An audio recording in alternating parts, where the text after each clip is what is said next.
And welcome into the League Down Under. It's the podcast that takes you inside the inner sanctum of our Dynasty League, and it asks the question, which team are you going to side with? I'm your host, Ben, joined by my co-host, Keeney. Just the two of us, and I'm already stuffing up, so it's off to a good start. How are you, mate? Yeah, good. Just me tonight, mate. Me and you.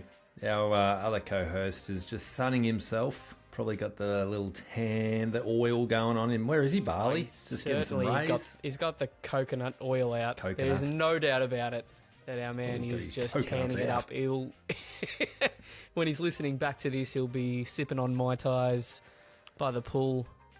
What's your, actually, while we're on it, what's your cocktail of choice while you're poolside at a nice beach resort? It's a good question. I like a little spicy marg. It's not bad. Something refreshing like that. Yeah, something with like a pina colada is always good. A bit of coconut is nice, but the mojito, I reckon, that's a great one. Do you know my favourite part? Just this one. They have to clap the mint. Oh, yeah. And muddle it. Anyway, it does actually remind me of a time that you, me, and Thayas caught up, and we were out having a drink at some bar, and we were talking about mojitos. Hey, let's get one. So we asked the guy, and he's like, yeah, okay. And he had to like get this special machine out and carve the ice up. And then like 5 other people saw us drinking them and went, oh, that looks all right. And he was just like, oh, God damn it. And he had to make about 20 that night. We just made his night a living hell. So sorry to that bloke if you're ever out there and listening. Apologies. But God, it was a good drink. Clap the mint. Put it on a t-shirt. Clap the mint. Clap the mint. All right. Well, we've saved the best to last, and we haven't got our co-host Hod with us, even though he's listening back. But I have no doubt that he is listening very intently for our final guest. You know, and we've saved the best to last. To all the listeners out there that don't know this person, because maybe you're not part of the league, maybe you're one of the 3 other listeners outside of our league members who's currently listening to this podcast, but this whole thing has been, who are you going to align yourself with? And after tonight's episode, you're going to have a lay of the land. We will have to start seeing who people choose to align themselves with, and this person is, I have no doubt, mate, if we ever want to build someone up before they get on, he's going to make a good case for himself, because his Instagram sure has made a pretty good case for it. It is, for anyone, I'll put it up on the screen, the Executioners Official is the Instagram handle. It's a nice lengthy one. But he makes up for it. Makes up for it with the content that he produces. So without further ado, I'll get it right this week. You did pull me up on that one, and I made a dick of myself trying to correct it on air. Adieu means farewell. So there you go. I learned something in you guys giving me crap. So let's bring out our final guest, the champ of last year. You're simply the best. Better than all the rest. Ladies and gentlemen, welcome to the podcast, our champion, your champion, the GM of the Bayside Executioners, Matt Scooter Sheehan. How are you? Good. Yourself?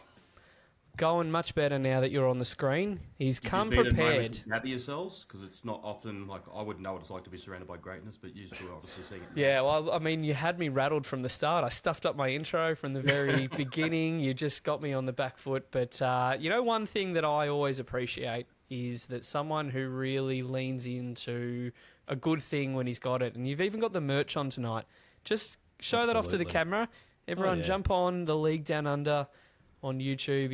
He's rolling out the merch, and that is what this league is about. You align yourself with a team, there's going to be official merchandise that goes with it, and you've already kicked it off with a customised Bayside Executioners hat.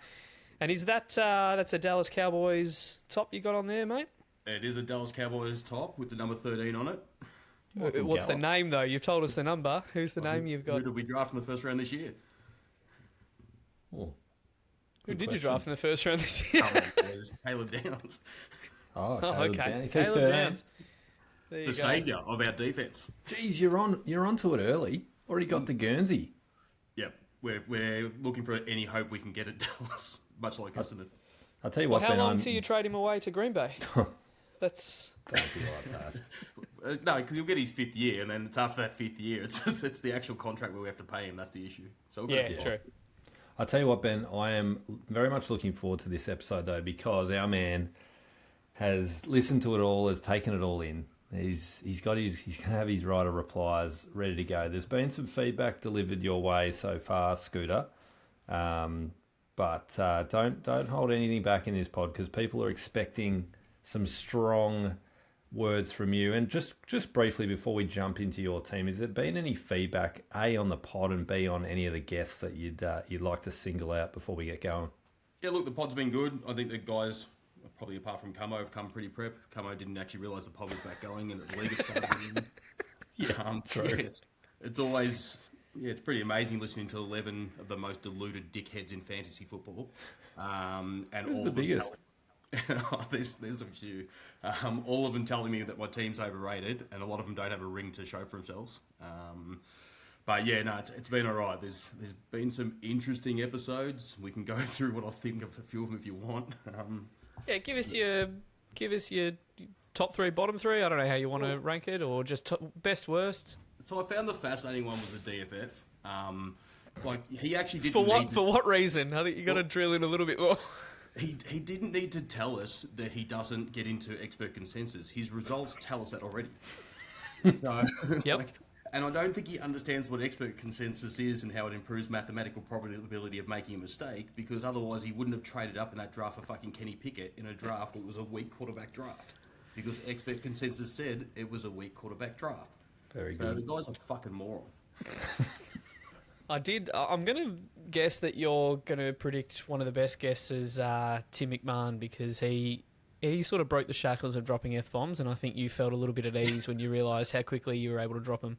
I was wrapped when someone dropped the C-bomb. Because I was really concerned that I would do that. But no, he was pretty bad. I thought James was like the live action remake of the Spider-Man meme where they're all pointing at each other. I've never been more confused listening to a pod. He's talking about things about how they have to be in his age bracket to actually bring him into the team. But he traded, St. Brown, Kyron, all these guys, Fannin, prime guys in their prime age group, but he traded them. So I don't know what he's talking about. I don't think he does either. I thought Manny was pretty funny. I too like a communist regime. And What about Jake? Jake was alright. I don't get why everyone's been so harsh on Jake and why he needs a moral compass. Fuck James. If James wants to be an easy pickings, then why does everyone have to be? Oh no, we have to look after James because he's just willing to give things away for nothing. Yeah, it seemed that was Papa's view last week too. So there's a bit of a divide clearly on how to view that. What about the guy? He copped a fair bit of shade last week, Matty Mack. What was your take? I actually only got through about 10 minutes before I fell asleep and didn't go back. Papa's sleep school. Yeah, yeah. Some of the stuff I did listen to it, but some of the stuff it actually sounded like he thinks he's in charge of a real team, and it's concerning. Well, and you did just remind me then, because that was you've been prolific on the Instagram. It's fair to say, and that is the execution is official, one word. I'll put it on the screen just so you don't have to try and type all that in. But yeah, that was your takeaway. Talk us through what's the motivation behind the fantastically creative. I'm going to assume AI-generated content. You haven't gone and hand-drawn those cartoons yourself? No, I'm colourblind, so that wouldn't have worked. But no, I just thought when you guys said you were doing this and you wanted to take it a bit more serious and everyone to get into it, I thought, okay, I'll give it a crack. I do like shit-stirring people, and I do like having a bit of a laugh, so I've just been mucking around with it. I've made it basically private. Like I could probably have more followers if I opened it up, but I've made it private. Everyone can join except for one person. So he's only one person, and he actually has tried to, and I've knocked him back a couple of times. So. Is it the DFF? It is absolutely. Yeah. That's amazing. So yeah, so it's basically private for that reason. But yeah, no, it's been a bit of a laugh, and we'll see what I can come up with during the year. It's been extremely entertaining. Have you got a little sneak peek for the listeners about what this week's will look like after you're on the pod? Because you normally give a bit of feedback post-pod for certain players. Have you got one lined up for yourself? No, so I've still got, because obviously the pod doesn't go for a few days, so I've still got another 3 days of championing my week. Thought about it. No, actually, I haven't got that far. I know that I think I'm planning on doing one where there's a parade. Nice. That's, I sort of come up things as I go, but it'll be interesting to see if I have a crack at myself. Very nice. All right, well, let's get into the meat of this podcast, and Let's actually not. There's some things that we've got to talk about first. All right. Go. What happened to draft night? Where was it?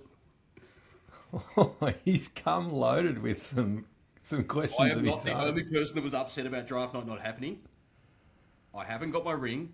I haven't been paid. There's members in this league that owe me a fair bit of money. But also, I'm really concerned about the selfish behaviour of some of these members in the league by having children. They're not thinking about people like myself who enjoy draft night and enjoy getting busted up. So, It's fair call.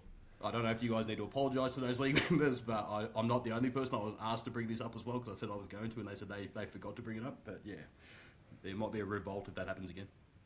Well, it's some strong feedback. It's good feedback. It probably all happened because it became the easiest option to get everyone in the room, which there was no room, but it became the easiest option to get everyone online at the same time with... Yeah, I agree, mate. Too many selfish people having kids made it extremely difficult. And, I mean, you've been involved in our redraft back and forth about setting a date. That's been going on for about 15 months. So, do we need to get like that Dr. Snip guy as a sponsor? Yeah, As a maybe. sponsor of the pod. I think it's a call to arms right now, Scoot, that you've just put out there, is that block out a couple of prime weekends that we would typically have our rookie draft right now, and let's get on the front foot and lock it in super early. Because I'm with you. I think it's always better in person.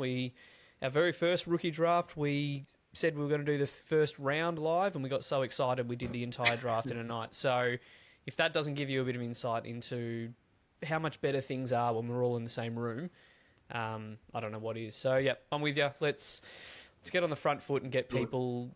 I mean, the redraft one always fascinates me. We draft at the same time every single year, and yet still we have like 4 people that are like, nah, I can't do that weekend, and 17 polls later, we're still going back and forth. Have you noticed the polls that we do for the dates? It never actually falls on those dates that are in the poll.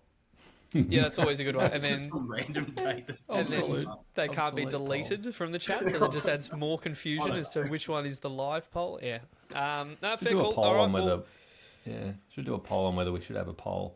Yeah. maybe people in the chat, if you're not part of this league, tell us about how fascinating this last couple of minutes of chat has been for you about our drafts that we don't do. Like, I enjoy seeing you guys in person. Don't make me contact those 3 people that aren't in the league that are watching the show and say, guys, I need someone to have a beer with. Well, or maybe now that the pod is far-reaching and our league is far-reaching, that we might need to bring proxy drafters in. That might be a rule. If you cannot make it on this available date, then your draft is up for a proxy drafter. Yep. Don't know. Maybe every fan base out there can nominate someone if they can't make it in person. Could you That's imagine how if a far-reaching. random guy drafted for the DFF and actually got it right? Oh, you'd win a title. Because you know why? He'd trade out of a spot if he didn't like it. All right. Well, that's a fair call. I take your feedback on board. And Have you got more feedback? Feels like that was just the warm up. the tip. Look, I'm not short of an opinion here and there. So I'm sure I'll know something. Okay. All right. Come on, mate. You won the title last year. Yep. Can you talk us through the end of the season? And I'll fill people in. It's the chain of events, week 12 and week 13. We have a week 14 trade deadline. You are sitting sort of on the precipice of playoffs. You're looking down the barrel of, if I just score enough points and get that 6th seed, I'm in with a sniff here. Talk us through what led to that, when you decided to pull the trigger, and how it all unfolded for you. Clearly, you made the right call. Yeah, so it happened over a couple of weeks. I had those 3 first rounders in 27 that I was sort of looking at my team going, yeah, I've got some good players in good positions. I just need some elite receivers and another running back. And I'd been looking towards that draft, and I'd been playing golf with Brody, and he obviously was having quarterback problems, and he started the conversation about it. And at first I was sort of like, yeah, mate, like I'm not that interested because I know I'm going to have to pay up for it. And I knew that I was close to making it, but I just didn't think I would. And then as it got sort of closer, I sort of had a quick look at it, and I think I was looking for perfection in a team, and I started to realise, well, wait a minute, 50% of your roster is way overachieving at the moment. So you've got a quarterback that's a top 3 quarterback. You've got Cook, who's seen as being a back end top 12 sort of thing, was as running back 5 or 6. Then you had Jamo had started playing a lot better towards the end because Laporta was out, so all of a sudden he was putting up back end wide receiver 1 numbers. McBride's having a ridiculous year where already he's the top, but he's even further on top. And when I looked at it and thought, well, you've got 50% of your roster. I think Dart and was playing at a QB1 level as well. I sort of thought, well, maybe instead of trying to get perfection, maybe just lean into the year. And look at it that way, and look at it, okay, well, you're overachieving, which means you're coming out ahead of where you should be. Let's add some pieces to those guys overachieving and see what happens. Now, Gibbs, I thought, was young enough that it wouldn't bother me how long he would be there. He's obviously a super talent. And then Judkins was the one that I really wanted as well, because I thought if I'm going to give away this much capital, then I want another young running back to go with him. He obviously hurt himself, but it became that, and then it became, okay, you've got this group of young receivers. Let's see which one actually shows up on the week, or let's see if we can get one of them to whether something happens. And look, I knew then that I would play Brody week 1, so I knew that I was going to take the players off Brody, and it was going to all of a sudden I'm getting a first week pretty much guaranteed win if I can get through. Then whatever happened after that, and don't get me wrong, I got pretty lucky in the final. Like, a lot of things went my way. But it was more, I don't know, I think sometimes we're trying to create these teams that are going to last for the next 2, 3, 4 years, and I sort of looked at it and changed my mind into, no, maybe you just lean into the year and lean in and understand that your players are overachieving. Yeah, that's a really interesting way of looking at it. I think if you talk to certainly Jake and a few others, that's probably how they play it. They play it in 1 to 2 year windows rather than, as you said, trying to come up with the perfect, age demographic that's going to last for 5 or 6 years and take me right through and be competitive for 6 years. You worry about it when you worry about it. But so in totality, we look at it, and the Gibbs and Judkins trade cost you 3 firsts in 2027 and a first in 2028 and a second in 2027, which, 4 firsts and a second seems like a fair bit, but it's a bona fide superstar, and Judkins, who, is worth probably 2 or, close to 2 first rounders anyway. And if you actually think about it, so Gibbs went 105, Judkins went 107. So you're really just paying an extra couple of firsts for absolute clarity on what those 2 assets are. You know that one's a superstar. You know that one's well on its way to being a successful asset. So I actually don't mind that trade. And as you said, it got you there. And Gibbs is probably the 101 in redraft this year anyway. So I think Brady will say to you as well, one of the things I've noticed about the league when they're talking about the trading, I think we're overvaluing some of the stuff that we do. So these draft picks don't always hit, and we've seen that. We've seen the draft picks don't hit. So I sort of said to Brody, maybe this is a chance for us to show the league too. If you want somebody and you want an elite thing, go out and fucking get it. Like, actually pay up and take it away from somebody. Because I think what happens is these guys approach you for some of these key players, and they want to either draw the trade or they slightly come out ahead. But if you really want something, go get it, sort of thing. So I was like, no, let's. I want to get this done. What's it going to cost me? He's pretty easy to deal with in that. He said, this is what I want for it. And I just went, you know what? Let's just have a crack and see what happens. I love the the real life golf course negotiation there too. That's a rare one. I hope our league gets to the stage where I don't know if it goes down, but if we're making phone calls and actually getting on the blower and talking about it rather than over text and over sleeper. But we'll see where that goes. But the other trade you did, which was fascinating, was with the DFF himself, and that was getting Jacoby Brissett in the penultimate week before the deadline. So you gave up a second rounder to get Brissett and a third rounder. So just a little slide in last year's draft, which probably ended up being the same player, let's be fair. Yeah. And Brissett was throwing it 50 times a week. So he was actually a viable starter.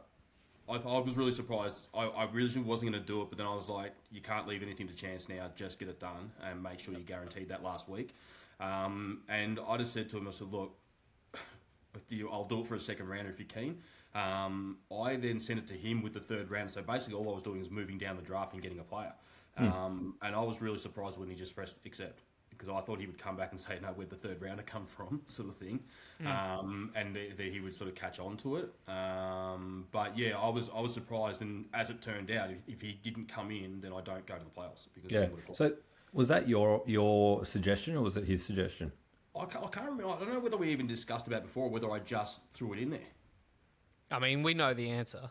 He doesn't hit accept on any trade unless it's his suggestion. I think you guys have mentioned the amount of times that he's been offered trades. I'd love to know what his team would have looked like, because I too spoke to him about Zach Wilson. I spoke to him about Trey Lance when they had that one bad year, and you talk about offering multiple firsts for him. Yep. And he just kept knocking it back. Yeah, Clyde Edwards-Helaire. Yeah, another one. The list goes on. The names roll off the tongue. I mean, to fill anyone in, you're going for that 6th seed that is the highest points for the remaining teams. Yep. It was pretty much between you and Timos. You pipped him by, I think, 15 points or something near enough to that. Or close, 15 to 20, somewhere in that range. So you've gone in the last week. And you made it up in the last week, is that right? The last two. I actually didn't realise it was that close until after the week games had finished. Tim sent me a message going, that was close. And I was like, shit. The scenario was you were a fair way in front, but you made sure of it, and Tim ended up pulling out a massive score to get within 15 or 17. Ah, okay. And did he play someone over Wilson? Yeah, maybe. Like he had a... And I remember talking to him about it, saying, why didn't you play Wilson? Yeah, he had a big week 14 from memory anyway. He had 173 in that week. Yeah.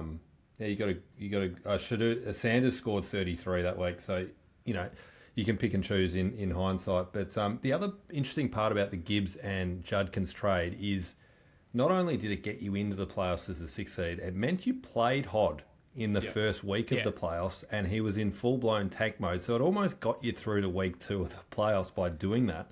Yep. So an interesting bit of meta gameplay within that trade as well. Well, when I looked at it and realised that's who I was playing, I was like, okay, you've now guaranteed yourself pretty much that first week. Yeah. And I must admit, he put up a better score than I thought he was going to. He cracked 100, which was rare. He cracked a ton. I was nervous for a little bit, but he put up 40 in the last week. So yeah. But yeah, it was. I sort of looked at that and went, okay, well, if getting there is the hardest part, and then you've got to win 3 games. Well, there's one done, sort of thing, and then I've just got to hope for a bad week, and maybe you make the finals and see what happens, and then obviously what happened in the final week happened. I mean, if anyone could say that they could get themselves a first week bye, essentially coming in as the 6th seed, it's a pretty good position to find yourself in. So, what about this year, mate? How are you going to approach it? You've got the ring.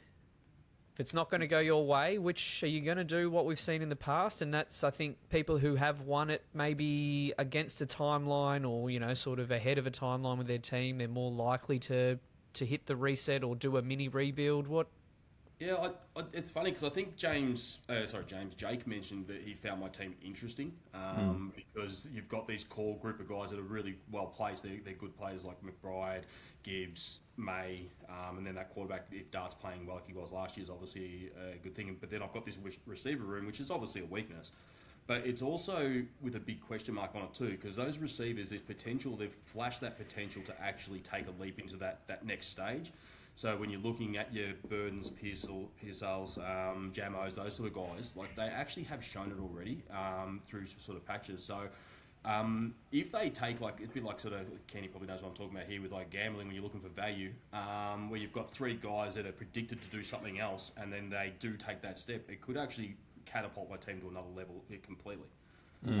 So they could be really interesting. They could be nothing as well. So I originally sort of flirted with trading some of those guys, but then I was looking at it and for like a bona fide receiver. But then I was looking at it going, well, the risk reward for those 3 guys, if you're looking at Golden, Higgins, PSL, Burden, there's 4 of them. I only need 2 of them to hit with Jamo, sort of thing, to actually have decent seasons. And then you've also got a couple that may do something, may not, that sort of thing on the bench, like then Judkins in that flex spot, that sort of thing. So I just thought there's too much, their floor and their ceilings are a fair way apart from each other, and which makes them really interesting to look at. Yeah, for sure. Let's whack the team up, Ben, on Dynasty Daddy to go through it in a little bit more detail because you've nailed a fair bit of that. Then I'm really interested in when we look at sort of your team, it's you've got some absolute superstars as you mentioned in May, Gibbs, and McBride in particular from a Dynasty point of view, but then some really really better than solid complementary pieces in each position, to be fair, outside of maybe tight end. But you're relatively deep, as you mentioned, at wide receiver, young. There's some internal growth there, potentially, with your wide receiver room, as you mentioned. I'm really interested if the year's not going your way, as sort of Ben touched on. Like, if you start, maybe 1-3, and you know what Jake said, he thinks he's just going to steamroll this division. And it's just maybe you've had some bad injury luck. Is there a world, to quote your good self, where you could just move someone like a Gibbs or a McBride, who are, top end assets, to a genuine contender? Not saying you're not, but maybe you won't be in this instance, and get, the rung down of running back and get some more draft capital in. Is that something you'd look at, or are absolutely. they probably in your team for good now? No, I think it's something I'd have a look at. If we remember, like when I did the original startup draft and I felt that I got that wrong, now I was seen as being one of the better teams in that original startup draft. Did okay that first season, and then I sort of started to notice that I'd got that draft wrong. I was too old for it, and had missed. I'd gone real redraft heavy. And I think, like Kenny and I used to talk all the time, and he could tell that I was getting a little bit sort of antsy about that team then, and I was going to blow it up because I was getting worried. So it wouldn't surprise me if things start going a bit sort of amiss, that I start to get a little bit antsy about it. But also it sort of ties into how attached you get to them and whether that's a good idea. And I think Ben's probably a good person to talk to about this, like with Trevor Lawrence for you. Like, do you think back now and go, oh shit, I probably could have got 3 or so first rounders for him in the background, topped up with another young QB and some other pieces, or turned it into something. But yeah, it's those sort of younger players. It's if we don't move them on when we get the chance, when you're probably not going to win it, then you're sort of wasting out on it. Yeah, I think to go to your Trevor Lawrence discussion there, I probably got caught in the awkward part of, I can see this guy's value skyrocketing. He had the awkward first year with Urban Meyer, that whole fiasco that played out at Jacksonville, and it kind of delayed any potential. I know you chalk his first year up to who knows, like that's an outlier. So I sort of was left waiting probably too long, and you're right, you could capitalise. I could have capitalised with that 101 if I thought, well, I don't actually need Trevor Lawrence in this draft. I will just trade back in the draft if people are willing, and if you walk away with someone like Jamar Chase as a result at the 105, you're laughing, aren't you? So and some picks, that sort of thing. Yeah. And we're all pretty high on our own players. Don't get I'm not. Everyone sees their own players. Like, I think Keon Coleman will be a better player with a better quarterback. Do you know it's funny as well though? Like the line between something panning out, and you spoke about draft picks. We see them as them panning out as these amazing Jamar Chase style 105 picks. The 102 was Zach Wilson, and I will honestly go out and say that I had conceded I wasn't going to get the 101 because statistically I wasn't in that position. I happened to get it with the lottery. I would have taken Zach Wilson as the 102. I was in the Fields and Trey Lance camp, and I said that to James, and none of them worked out. So I Fields for a portion of time, but it's the answer was no. Yeah, exactly. Actually, I think, you know how you mentioned Urban Meyer? I actually think he's with Hod in Bali right now. Just chatting with a couple of masseuses. Let's go through... Sean. Let's go through your list, mate. What about you? QB. Drake May, the best. I think Papa tried to give you shit for that draft pick when you picked him up in the rookie draft a few years back, and I bet you he'd be willing to eat his words now. It was the perfect season. What pick did you get him at? I think it was number 3 or 4 or something like that. Yeah. I traded Garrett Wilson and a first, I think, to get him or something like that. Because we know what happened when I had those quarterback issues, I just couldn't score. And once I'd stuffed up that quarterback, and obviously a trade that we'll probably talk about later, as going backwards on making the team go backwards. Once you don't have those QBs, you're completely screwed. So you're starting behind. Yeah, and if you don't have your own first rounders and you're going backwards and you don't have your first to actually replace them, it's a real problem and it's not easy to fix. So he's been great. He had a really, really good. He had an easy schedule, but he had a pretty good year. Well, it's one thing you did extremely well to win it, because you got to remember, 12 months ago, everyone probably would have thought your team was sort of bottom 6, lucky to sneak in maybe. But as you said, like some of your players just went absolutely berserk, and then you've pulled some trades. So you've done super well to win it without really ever owning. I felt like you've never owned your first rounder. I felt like you just had a bunch of seconds that you've attacked the draft in, and you've sort of played that game where, hey, I want to have 3 or 4 goes in the 202 to 208 range, and you've hit on a Jackson Dart and you've hit on some other players in that range, I reckon, in the past, and it's got you to where you are now. Luther Burden was in that range. Yeah. There's probably some misses too, but you've absolutely recouped your value with those second rounders. Yeah, so I had Jamison Williams and Cook were in the same draft, first rounders. And then what I did was, because I didn't have enough talent, I would constantly try and get 3 or 4 shots in the second round, because I sort of figured if it's like a 20 to 30% strike rate of getting it right and someone turning in, if I could have 1 or 2 hit each year, that might increase my chances of getting it. But I just thought if the more dart throws I could have in that second round, especially the early second when guys were coming back to me, was a chance. So I had McBride come through to me, Dart, Burden, and don't get me wrong, I also had Trey Sermon, Terrace Marshall Jr. There's plenty of shit that's come through as well. Well, I mean, I don't know if the pun was intended, but a second round dart throw is exactly what you got in the rookie draft, the 205. I didn't think he would fall. You had 4 picks in a row, and we were going to go to it in a little bit, but I think the time is pretty good now. So in the 2025 rookie draft, you had 4 picks in a row from the 203 to the 206. And you went Golden, Burden, Dart, Higgins. Dart obviously has gone through the roof with his value. The other one, Luther Burden and Golden. Burden in particular has gone up massively in value. But Golden and Higgins are 2 that if you any sort of fantasy channel that you watch about redraft in particular, and they talk about these sleepers to try and get in, or even from a dynasty point of view, try and get these guys in before they break out. Like they are poised for very good positions. Now, it doesn't always pan out. Like, we've got to be realistic, but Jesus, if all 3 or 4 of those players pan out, that is, you've basically turned your team around with second round picks right there. Yeah, pretty much. And the funny part about it is that, like, they've shown bits and pieces. So what I try and look at is if they haven't shown, like Jalen Hyatt just didn't show up for the Giants. Like, he just never got it, sort of thing. But these guys have actually flashed number 13 for the Giants. I've got him on the back wall. These guys have already flashed it. But yeah, I was surprised because the Jackson Dart one, I didn't think he'd get to me. But my hope had been that somebody would fall into the Jalen Milroe sort of thing. And that was my hope, that he would come. And when I did that trade, because I wasn't keen on Scatterbo. And I knew that people were, and I think I remember talking to Keeney about it. I just sort of, when I approached, because I wanted another pick later in the round to sort of have another crack again, and I said to James, how keen are you on him? And he said, I was really keen. And I said, I actually asked him first, though, who are you taking? Because I need to know who you want to take before you trade up with me.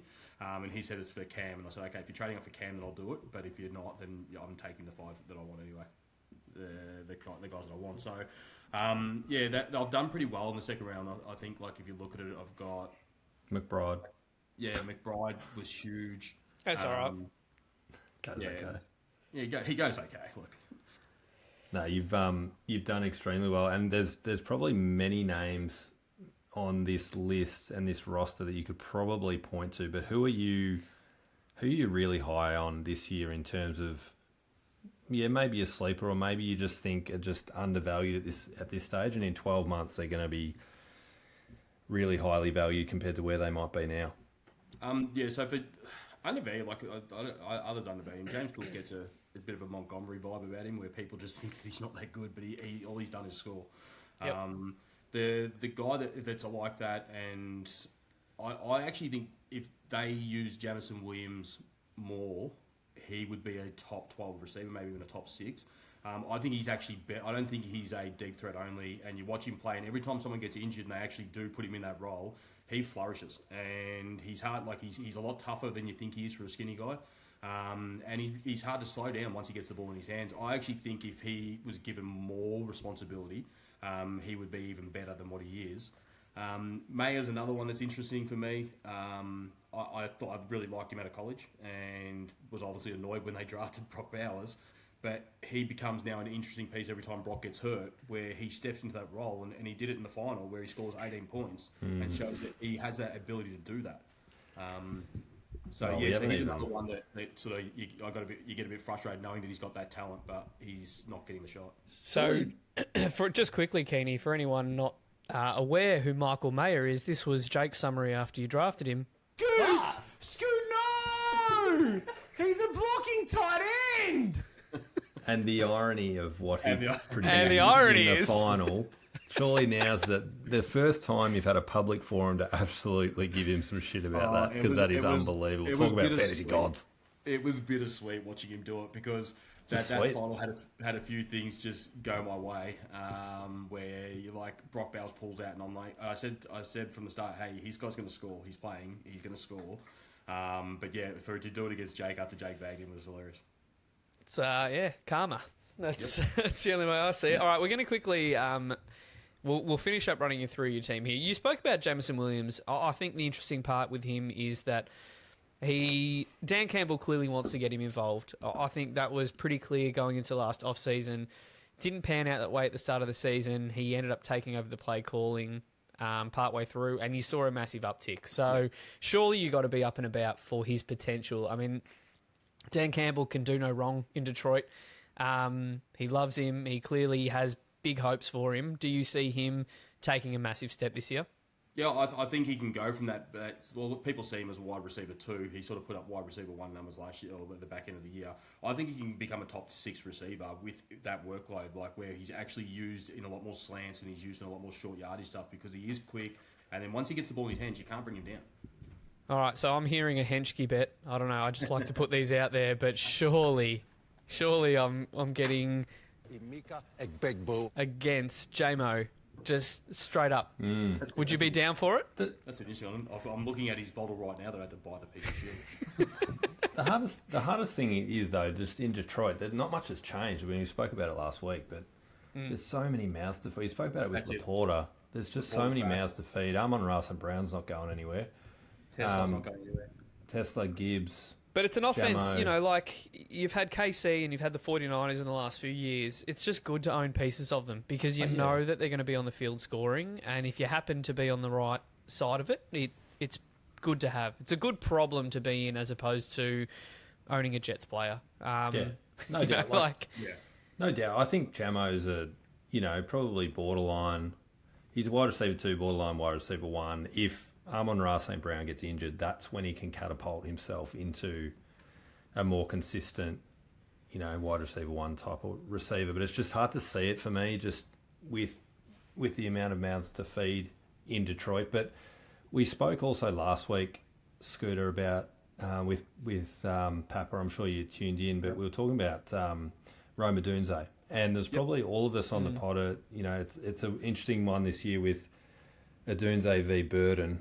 You've clearly got Burden. So are you, like in a redraft setting, when we go into our auction league, will you be aggressive on Burden, or just see which one is cheaper and attack either one? Do you have a strong opinion on who's going to lead the Bears this year?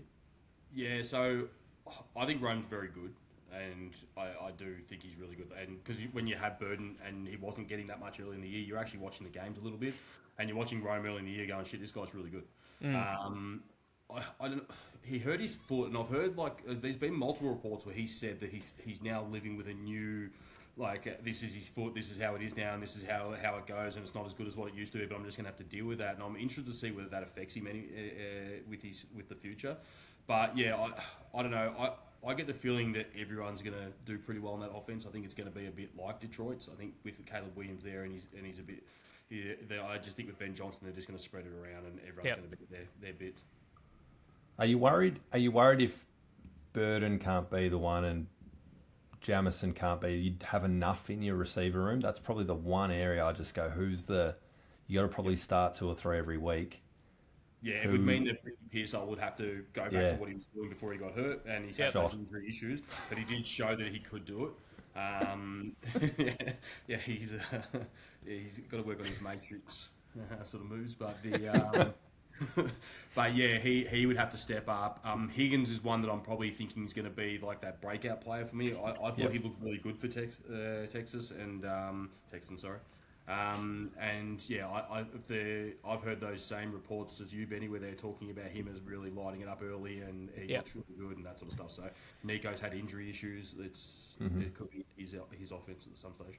It kind of is your wide receiver room. The potential for it to go up or down in value is who knows for just about what you're starting your top 5 or 6. Even Matthew Golden, Christian Watson's got paid big money. They're looking at him being the alpha. Golden was drafted high. They drafted up to get him. You would hope that he would step into that role a little bit too, but you could also see Watson just taking the reins and running with it as well.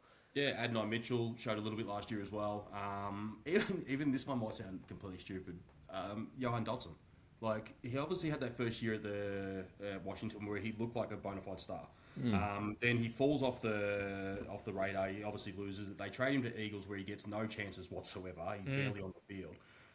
But if he goes to Atlanta and he gets that second spot that's vacated by Mooney, all of a sudden you've got sort of London and him there. Maybe he sort of comes into a nice little wide receiver 3 or something like that, and or a flex player that could score a couple of points. But yeah, he was a first round talent, and he showed that he could do it in that first year. He just lost it mentally. Well, Dynasty Daddy has him ranked as a 0 for value, so he can only improve really from here. So it's a good call. But you do forget, he went 16 overall in the 2022 draft. Like, and every time they threw to him in Philly, he did what he had to do. It was just they barely had him on the field. All right, who are you rationally high on in that team? You've listed a lot of players there, so. Yeah, it would probably be for me. It's obviously Jamo's one that I'm really high on, but I think Higgins is going to be the one that's going to make the biggest step. Nice. Yep. Very good. And anyone you're concerned about, just briefly before we move on? You got to pick one. Well, you've got Drake May had a great year. Whether that sort of keeps going with a bit more pressure, AJ Brown helps with that because he didn't have much to throw to last year. Like Diggs was all right, but you've got. I hear everyone saying with McBride that there's regression, and there is. You can't have that year again. You can't. He is still a tight end 1, depending on the side of the bench you sit on. Now, his value is still there at that position because he is still a lot better than a lot of the others. So, yes, he is coming backwards. He's not going to have the year that he had last year, but he's still going to have that advantage over a lot of the other ones out there anyway. The one that I'm probably worried about the most would be maybe Judkins with that injury that he got late in the year. I paid up for him, dislocated foot. Does he come back, have the same burst agility, or is he going to be a bust now? That sort of thing. Yep. Yeah, it's a fair call. No, with Jackson Dart, I'm just going to quickly ask here, how close are you watching the Malik Neighbours news? Pretty close. He didn't look great. What about the latest reports that he's going to start week 1? Well, I heard he was going to play cricket for Australia. I have heard that. I don't know. Maybe he's just walking with a limp, and that's just the way he walks nowadays. It didn't look great. And the extra surgery they had, like Brody said, didn't sound good. Are they saying that just to take the media pressure off him? I'm not too sure. Yep. It's a really interesting one. The good part about sort of Dart, at least I know I'm going to get a little bit of running out of him as well. And you've still got Jacoby there, which is interesting. Unless the Giants just shy away from the concussions that he seems to have. But I agree. I think Dart's a super interesting QB this year for sure. I think he's got a pretty high floor, which will be exciting for you. And just before we move on to some trade stuff, and maybe just to get our juices flowing in the trade space, I'm interested in your trade with Hod as well, to get in, I think, a pretty buzzy player by the time it's all said and done in Jonathan Brooks. Yeah. I like this player. I think he's had a couple of years of shocking injury, like again another one that's high talent. Only a couple of second rounders in 2027. We know how much Hod loves that draft. He's in Bali right now, looking at highlights of the 2027 draft and probably ignoring his misses. So that's probably where we're at. But how'd that trade go down? Yeah, that was again. I don't know if you guys had a look at my trade history. It's not great. I don't hit on a lot of them, to be honest, for the amount that I do. These are some real howlers, but they tend to be real high risk, high reward trades. And I looked at Mitchell and I looked at Brooks, and Brooks was the one I really wanted. That was the main part of it. They've got that low floor, but they've also got that ceiling where they can get to and turn into something that could be a huge and a massive advantage. So he looked good for Texas. I'm a Texas Longhorn in college football, so he looked good for them. And then just hope that his body holds up. Well, he looked good for the one start that he had for Carolina. He played that game and looked pretty good, and I think it's a good lesson for both sides in terms of being aggressive on the player you want, but also Hod used a first round pick on him 2 years ago. So Hod's just gone, okay, well, sunk cost fallacy. I'll recoup. I'll get a couple of seconds in a draft that I think's really deep, and that's my strategy. And I won't get too hung up on it. And I don't know fair what value. your guys' opinions are though. Like you've got Hod's really loaded into this one draft. Like he's got nearly every pick. Camo did it recently, and Camo did it for last year's draft, and the draft ends up being a weak draft potentially. And all of a sudden, he's just loaded his roster into a weak draft with the potential that it may not ever recover. I know that they're saying it's a super draft, but how many times they still, like, I think the year before Camo's draft, I was saying 4 quarterbacks would be drafted in the first round. And then it turns into what it turns into. So I don't know whether a couple of boys have done it a bit differently, where they've got a couple of first rounders in each draft, sort of thing, maybe three or so, and then they've gone to the next one as well and sort of kept topping up to 2 or 3 drafts. Whether that would be the better way to do it than what Hob was, but I know he's very keen on that 27 draft, so that's why it's easy to talk to him about it with those picks. It's also, I'm with you. The NIL money that gets thrown around in college these days makes it more unpredictable who's going to declare. And I think Hod even acknowledges that there is a risk involved. I think what people forget about his team is he currently owns, 5 first rounders for 2028 as well? So as much as it does look like he's just gone all in on this, he's diversified enough to go, what's that? 1, 2, 3, 4, 5 in this year and 5 in next year. He's got 10 first rounders in the next 2 years. It's a pretty good position to be in. So even though he has jumped off his starting talent, I think he's diversified enough over the next 2 years that he can pivot to whatever direction he wants. And if it does pan out the way that he wants, or if these guys do hold off and declare for 28, I think he's got a bit of an insurance play built in there as well, which maybe he's keeping a bit under the radar, and I've just outed for everyone in the league. So enough about him. You're welcome. Enough about him. Let's move on to your trading history, man. We had a look at it before. You're probably middle of the road in terms of the amount of trades you've done and who you've done them with. Very, very even across the board, to be fair. You haven't targeted a certain league member. You haven't, ignored others. What's your approach with trading? It seems to be pretty balanced, but are you someone who initiates, or are you more of a get out on the golf course and on the 7/8 hole start discussing Quinton Judkins and Jimmy Gibbs? Yeah, I find everyone's thoughts on trading fascinating, because it's what one person finds an appealing trade, others won't, and we have different opinions, sort of thing. Like the James trade, like I agree with James that a lot of his trades get scrutinised because it's James. And some of them aren't as bad as what they probably look compared to some of the other ones that others have done. When we look back at some of the past ones we've done, you look back and go, well, that ended up being a howler, that didn't work. I'll approach people if I'm keen. There's certain members that are definitely easier to trade with. They're easier to have dialogue with. There's certain guys. I commend Papa for last week coming out and saying, because Papa's really hard to trade with. Because he admitted to it last week that he wants to win the trade, and I was like, at least he's telling everyone that's what he's doing, because like I came at him for Bryce Young because I was that quarterback desperate, and he just would not accept. And I was offering a fair bit for it, and he just would not accept it because he just wanted to demolish the trade and have it major in his favour. So you've got some guys like that. The good part about it's probably James is obviously easy. Brody's pretty easy. Kenny's not too bad. The Camo's very easy. You guys you come backwards and forwards, so there's an offer, there's a counter, there's a conversation. Tim just fucks around so much that and it gets to the point where what happens, and you asked him who the person was that bans him and blacklists him. It's me.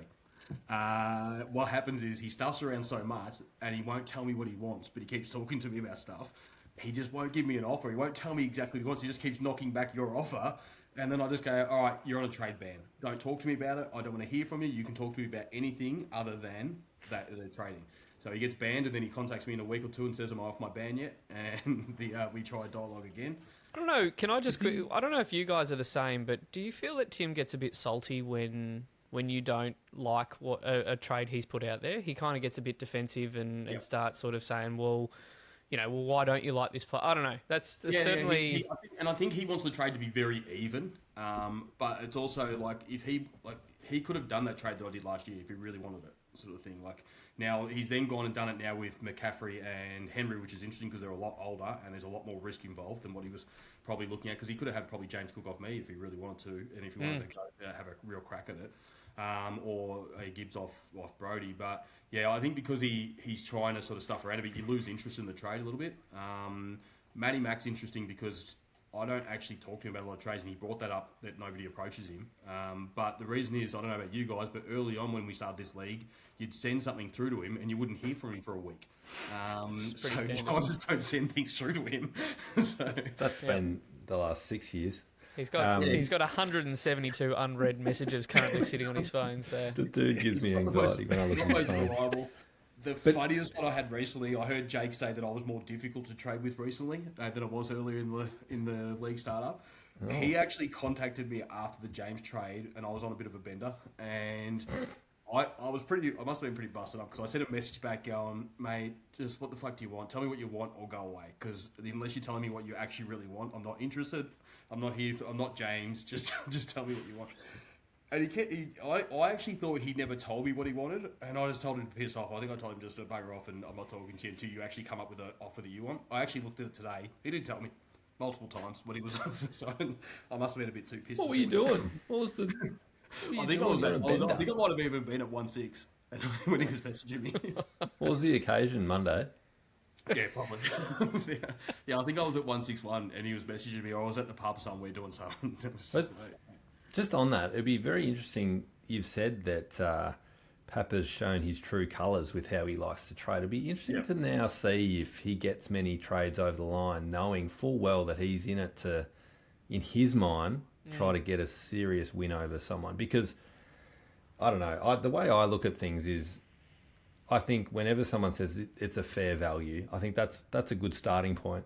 But if I don't want to lose the player, then it has to be more than a fair value. It all depends on... If they're coming for someone from your team, they need to pay up. It's the same thing Hawthorn should have done with Essendon last year. Like if you're coming after someone, if you want Zach Merritt, well, they did. Pay up.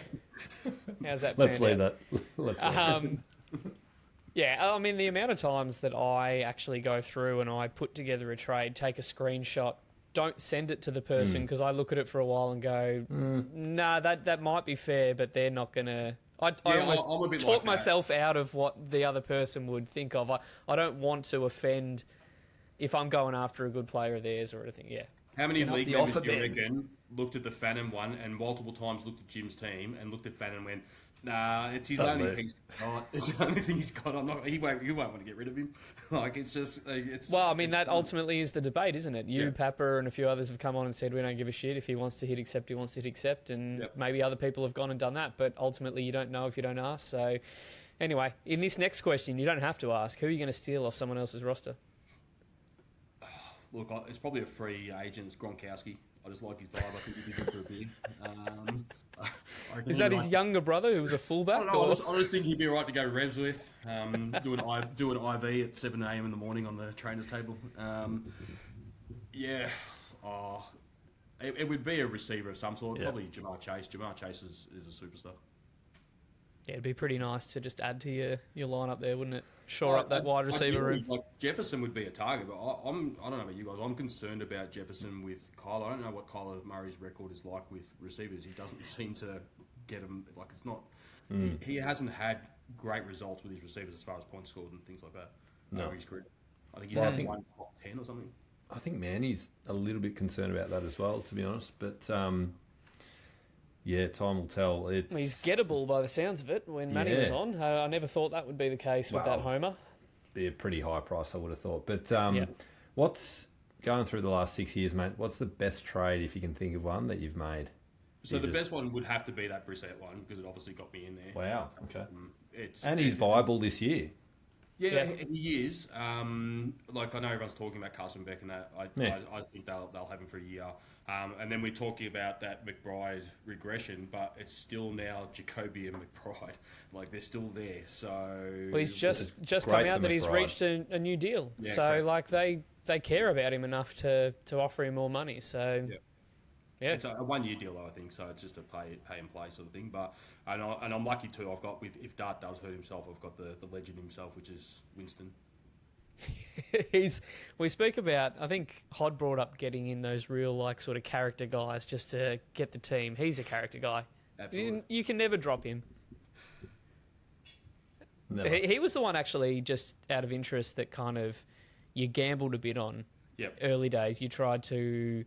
And maybe I'm jumping the guns here of your worst trade in the 7 years. Does this one feature for that reason? Yeah, so the two bad ones I did, he was one of it because I thought if he could do the Tampa Jameson, then I was going to do really well because it was a first and Jameson for Stafford, I think it was. So I was looking at it going, well, if he's Tampa Jameson, then I get Stafford replaced and I get a first rounder to bring in another player. This looks okay for me. And then it just didn't work out and it just didn't go the way I think New Orleans really wanted to stop the interceptions that he'll throw once in a while. And it just basically, he lost all that sort of ability to have a go. To sling it, yeah. But the other one that I always look at and go that I got really wrong was when I did stuff up the redraft, the original draft, and then was trying to blow it up, I didn't understand Dynasty and how to do it and things like that. So I think I traded Delvin Cook and Devontae Adams for more... Takini. Yeah, for Terry McLaurin and DJ Moore and Dawson Knox, I think it might have been. Yep. Now, if you were doing that now that I know more about it, you'd probably separate those players at that time because they were both peak players and I probably could have got 2 first rounders for each or something like that and done it a bit differently. So that one I look back and go, okay, yes, those 2 players, Moore and McLaurin, are good, but for what I gave back, like Devontae at that stage was at the top of his game.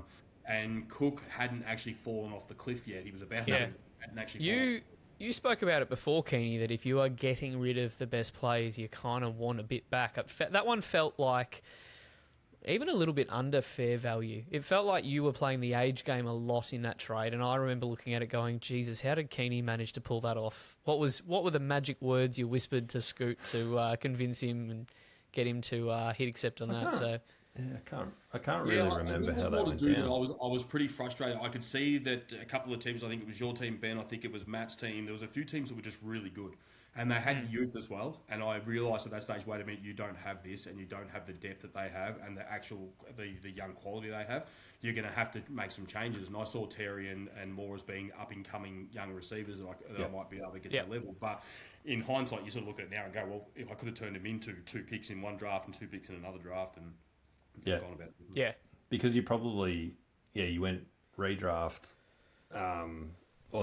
startup draft, you went pretty heavy into an experienced lineup. And then when you did try and blow it up, as I said, you haven't really had your first round pick that much. No. For someone who's sort of rebuilt over the 3 years, you've done well to just jag from the second round and jag some superstars. But let's move on to the league. And what are we, year 7, Ben, of this? Yep.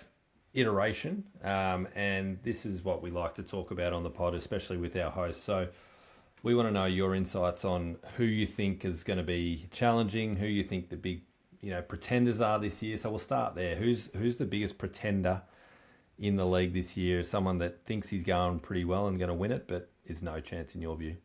I think the one that has the potential to just not have it happen is Tim. I think McCaffrey had that workload last year. It was huge. The track record of guys having that kind of workload in the next year not doing well is quite high. And then Henry's obviously comes with some risks as well. So if those two do fall away for him, like he could find himself in a little troubles. Plus Neighbours has got that injury potential that as well. So he's probably the one that I'd be like, okay, it wouldn't surprise me if he just didn't perform, like that he had that off year. Yeah. That's fair. Yeah, it's a fair call. I think he's come up a few times. It's a bit of a risk-reward type season for him. He's got...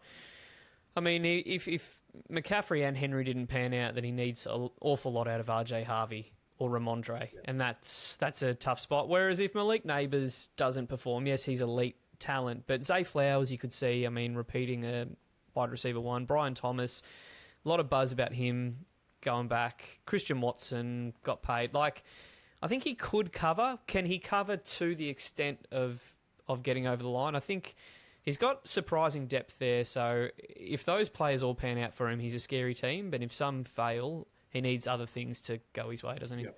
Yep. In a word, will the DFF make the playoffs? Yes. And the league's worse for it. Actually. Well, so there's the way I look at it, there's a clear sort of top 7. So someone in that group's going to miss. Someone stiff. Yeah. Yep. Absolutely, which is an interesting side to be on when you own first round draft picks to play that game of going who's going to slide out. Who, you look at your division, Keeney, and be one of them. It's statistically possible that all 4 teams in your division can make it, but a fair bit has to. I've run it through an AI chat just to see how viable it is, and it could happen. So that would be fascinating if all 4. There's that fascinating word, Papa. If all 4 teams end up in that division. Otherwise, it's if all 4 are in, then one of Scoot or Jake's out. Yep. Did you hear DFF talking? I know it's been the DFF podcast all series so far, but did you hear him talking about how he might make that move if he's doing really well to bring a play in because his first rounder would be a valuable pick? It's his first rounder. Does he not understand that the value of it drops? He doesn't understand how this... It's been 7 years. He still doesn't understand how it works. When he said it, I was like, whose first rounder has he got? He also in the same podcast, like a few moments later, said, I will never be trading my first rounders ever. So he doesn't know what he's talking about. Because it's too valuable. All right. What about who's the... This has been a fun one to ask the league. Yep. Who's one bad season away from the full emotional rebuild, according to you? From an emotional rebound, if we're talking like a team that's overrated, actually, do you know the team that is overrated? Well, I don't ask you said that before, but please do. Is the Gym City Stallions, and and I say this because I know he's down the bottom, but we could have to have some serious conversation about compensation picks. And like you guys may have to have a serious chat. I'm actually being serious about this. You guys in a couple of years, it could go that bad that you guys may have to do a thing where you give him the first round and he has to trade that out for players to bring it in. Tassie style. Yeah, it's Tassie style because I don't think it's good. What about a co-managed team? Oh, you could probably give him to Jake and then Jake can just keep funneling players across. But the feeder team, yeah. Feeder team. Probably the team is emotional rebuild from a bad season is probably me.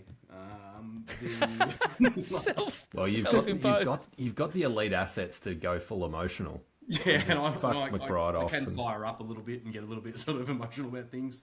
But also too, remembering that actually someone that might do it is Matty Mack because we've seen him do it before with a team that I thought was legit. And I remember when he did it, I sent him a message going, "You're crazy." And then he did it, got another ring, and I was like, "Wait a minute, he may be onto something here." Like I said, with leaning into the season and saying, "Okay, with my season's not going this well, maybe I need to sort of remove some assets and then go again in another year or 2." Yes, it's a good point. The old, "What the fuck are you doing?" Oh, you won a ring. Well done. Now, this next question, I can't believe we're at the 12th iteration of our guest, and we haven't got a drop for this question yet, Ben, but we'll have to work on it for next year maybe. But where'd you say you were in now, Scoot? Clayton?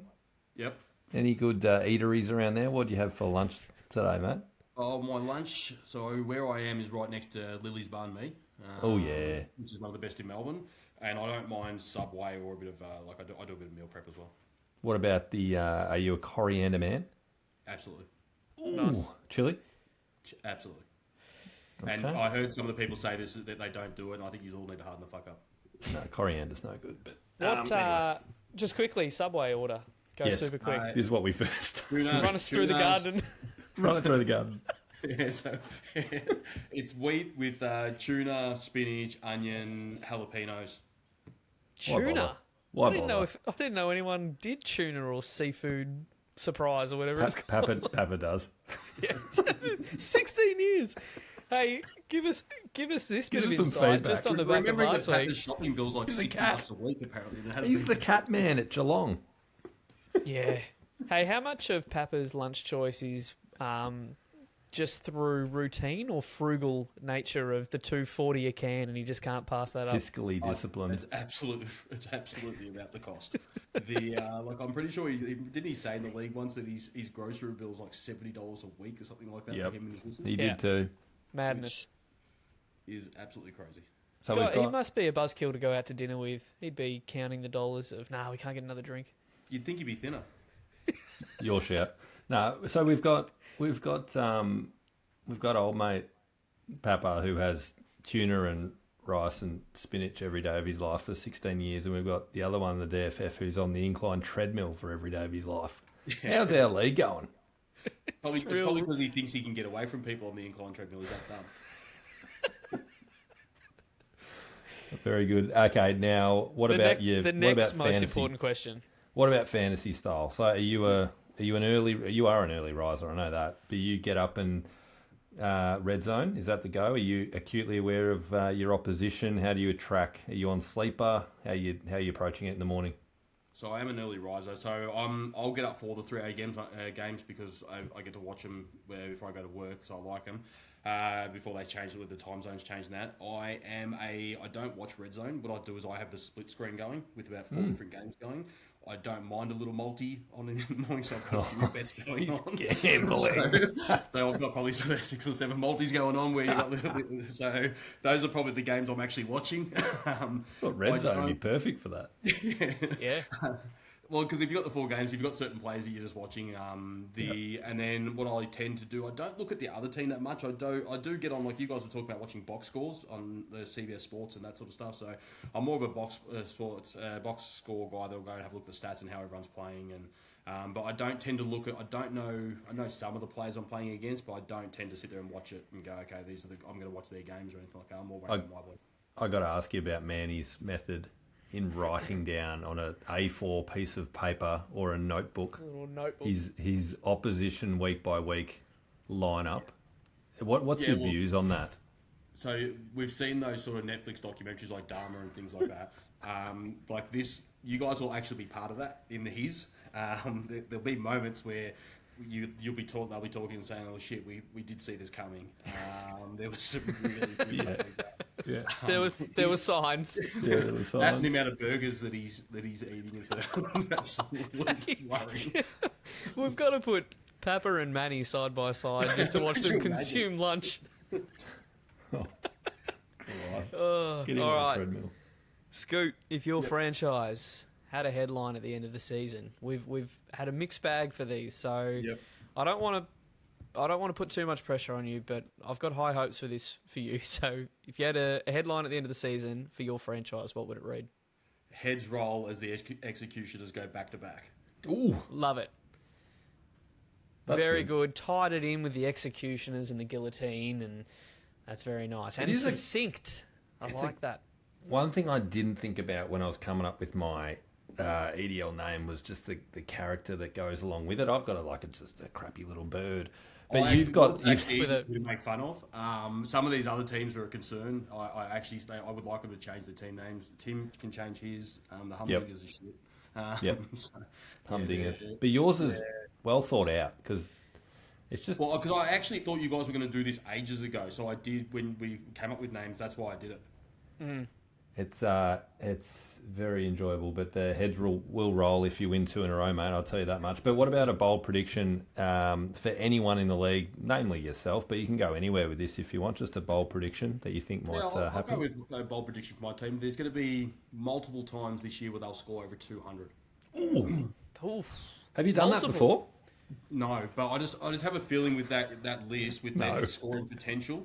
And if it's a week where if it's a week where Detroit has 5 touchdowns and it's Gibbs and Jamison Williams, and then you've got the quarterbacks and then you have some of those other younger receivers, that's the week that they're all playing and they all have that good week. It has that potential; they could probably do it. Yeah, I mean, what's the highest current score in the league, Keeney? Do you know that off the top of your head? I can get IT on it very, very quickly, but it's 215 or so. But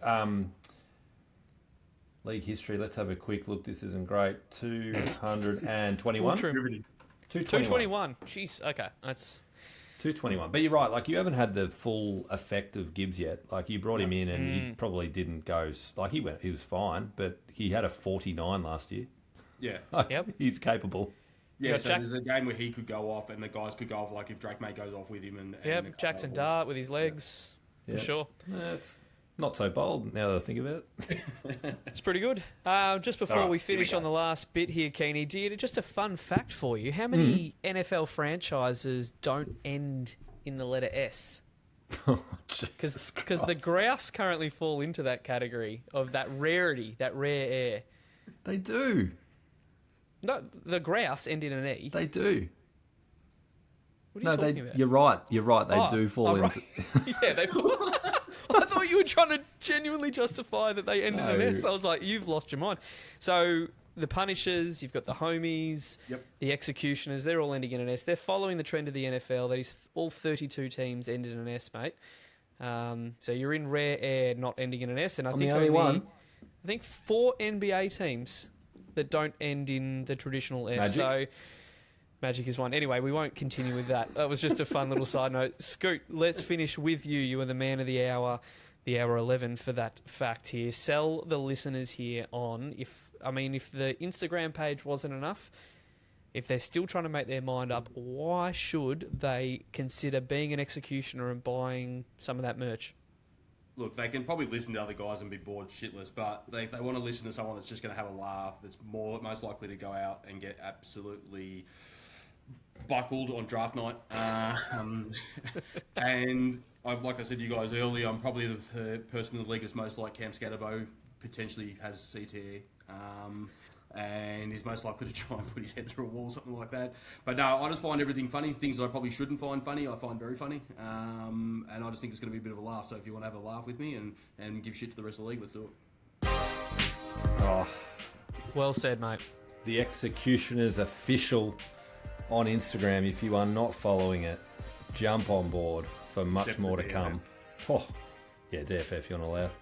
Execute by name, execute by nature. Well played, Scoot. Thanks for coming on. How did you feel getting the last word in of all the teams? Well, Papa sent me a message saying that he thought that he should have gone last. Of course, the number one seed. He doesn't care about titles. No. Correct. I said he'd need to win the ring first. But no, it was good fun. I'm looking forward to the season starting because I think it's going to be even funnier once we start to get into that. I'm looking forward to seeing you guys at draft night. The rest of the league members, cash up front. Oh, well played, sir, and thanks, Keeney, for jumping on. That does wrap up our review of all of the teams of the Empire Dynasty League. So hopefully from there we now start to see the recruitment drive pay off and see people start to align themselves, start opening a shop, Scoot, sell your merch, and other league members need to start thinking, big picture on this stuff. I like the fact that you're thinking that chess move, 4 steps ahead. Absolutely love it. So thanks for jumping on, mate, and thanks to everyone for listening in. And that's it for the League Down Under, whether you're rebuilding, contending, or convincing yourself that next year's your year. Thanks for tuning in. Hit us up on Instagram, including Scoot's account there, the Executioners Official, for all the league banter, and subscribe to our YouTube channel so you never miss an episode or bonus content. We'll catch you next time, and remember, flags fly forever, but so do screenshots of terrible trades, DFF. Thanks, boys.